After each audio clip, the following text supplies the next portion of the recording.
Attack the enemy!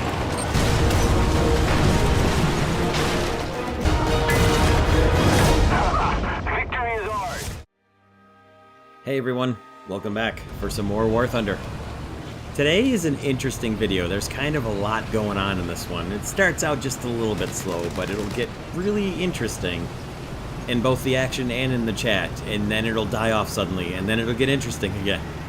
It's kind of a crazy video. So this past weekend I was doing a lot of speed grinding to get the T-34.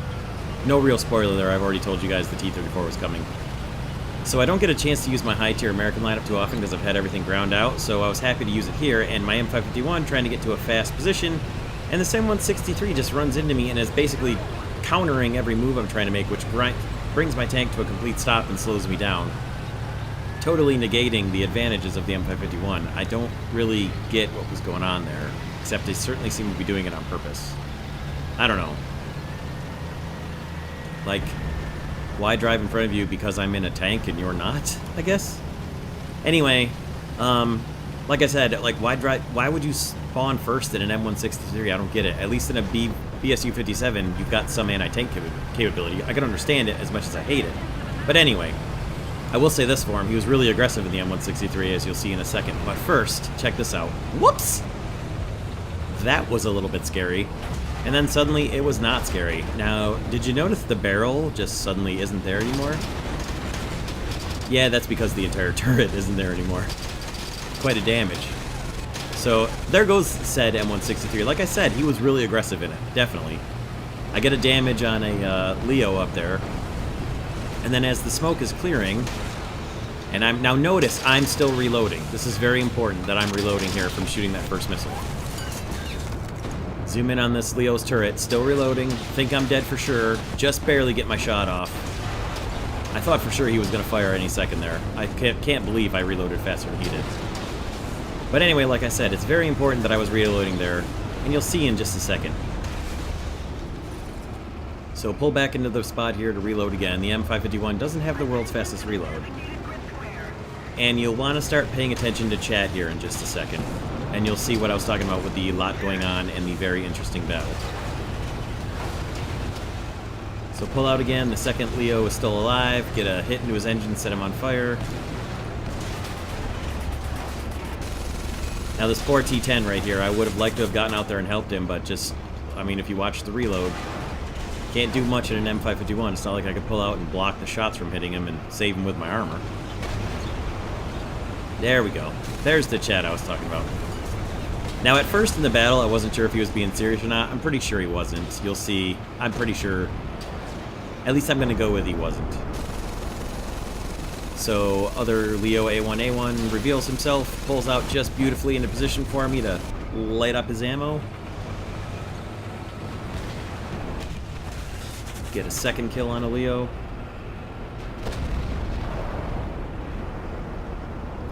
Now, of course, you all saw why I waited so long to shoot him. I was reloading from the first shot I shot at the first Leo that the M163 was chasing, before the poor M163 got annihilated by, like, 3 Leos up there. So as I'm reloading and typing and trying to figure out how much I should carry on a conversation with this guy, and kind of sitting in ambush here for any more Leos that want to come by. Also for the mouse that we've been told is up here. I'll pull out again and just check for this other Leo up here, and he is in fact still alive. I pulled out just a little too far, but I did at least take him out for my third kill there. So 3 Leopards killed and 1 assist. Not too bad of a start. I was still, during the battle here, I was still trying to figure out if this guy was being serious or not, but like I said, after watching it again in the replay, I'm pretty sure he wasn't. So as you can see, I've got talismans on my 3 main tanks here, and that was why I was really excited to have another high-tier tank to research, because I can actually make use of the talismans I have. Now, I put talismans on high-tier tanks. People have asked me, why would you put talismans on tier 5 tanks? Well, because the research grind for modifications on tier 5 tanks is so ridiculous. And as highest tier American tanks, I know I'm going to play them a lot because, well, I'm American, so of course I'm going to play American tanks. I do play all the nations, but I probably favor the American tanks the most. But that's why I have the talismans on them. So very exciting to be able to drive them and research towards something that was getting posted. I used them for one battle for when I was researching the M8 Scott, and I got like probably 20 or 30% research percentage done, and it was like, no, nope, nope.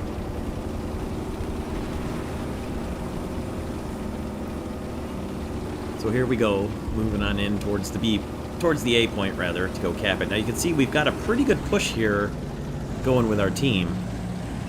It's a relatively good front line here, sort of from between the 6 and 7 line from north to south. We've actually kind of got a line. And that was pretty funny too. If you're in Mags TV's Discord, you know who Ash is, and that's where that came from. That's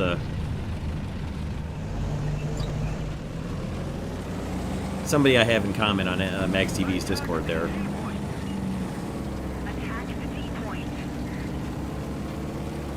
And like I said, I was like, I recognized Martin from the Discord, so I knew he wasn't being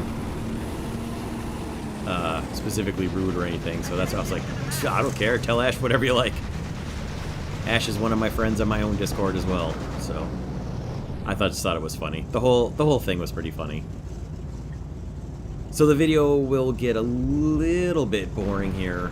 That was funny though in the chat. A little more extra funny going on in the chat. I'm pretty sure he leaves the chat here shortly after once I started capturing out A and our team is obviously pushed pretty far forward and their team is knocked down pretty far. I think he left chat shortly. That's the last chat that he sends right there.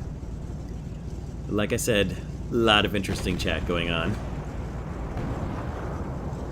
But I'm just kind of checking to see what the score is like, how many enemies are left, and so on. It's a bit quiet here while I'm sitting in the cap, taking the cap. There's a little bit of fighting going on. I considered fast-forwarding through this part of the cap, but it's not too long, and there is a little bit more action left to come still. Like I said at the beginning, it's going to start out, get all goofy and crazy, then it gets kind of quiet for a minute, and then it gets interesting again. So the it gets interesting again will come up shortly. You'll see there's a T10 is going to come, or an IT1 rather, is going to pull up alongside left of me and join me helping in the cap here. And then things will get interesting after that. Here he comes up from the south right now. There was still a bit of fighting going on, but most of the fighting was concentrated back towards where the front line is, where our front line of tanks there is pushing in towards their cap. Now, I like the way that our team is laid out on the mini-map there. We've pretty much got a front line set up, and we're past the capture point, which is great. Now, if teams did this all the time, it would be amazing. I would love it. I would never complain about people not going for the caps right off the start. Because if we could push like this, move past the cap, and then take the cap, that's great. That's unfortunately just not... Okay, there, yeah, my Jogger 40 has left the game from here on, so no more chat.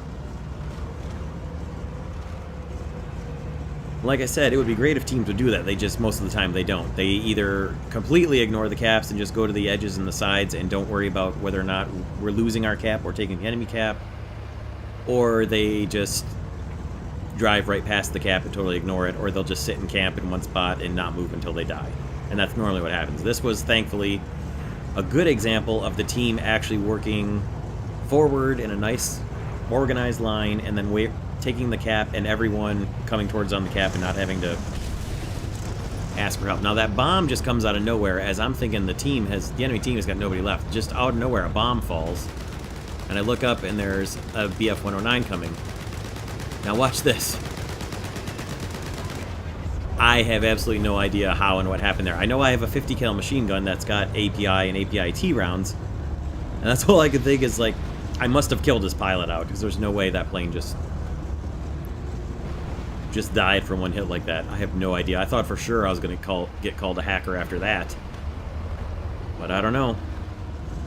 And there's a whole bunch of friendly tanks now, all consolidated inside the cap, and in a moment we'll cap it out, and that'll be the end of the battle. So pretty interesting battle all around. Now I'm in 4th place there, but after the cap I actually jump all the way up to 1st. And then finish the battle out there.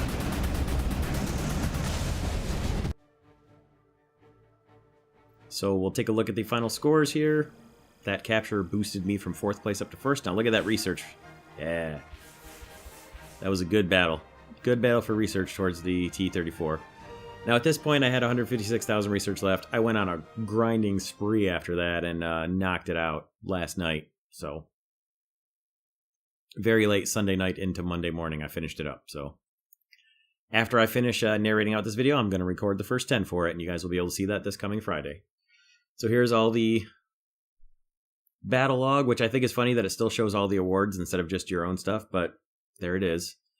And the final things, I got some more. I've damaged 5,000 players with rockets now, which I thought was funny. And I got a discount on the Ki-61B at the end of the battle, too, even. A little extra bonus at the end.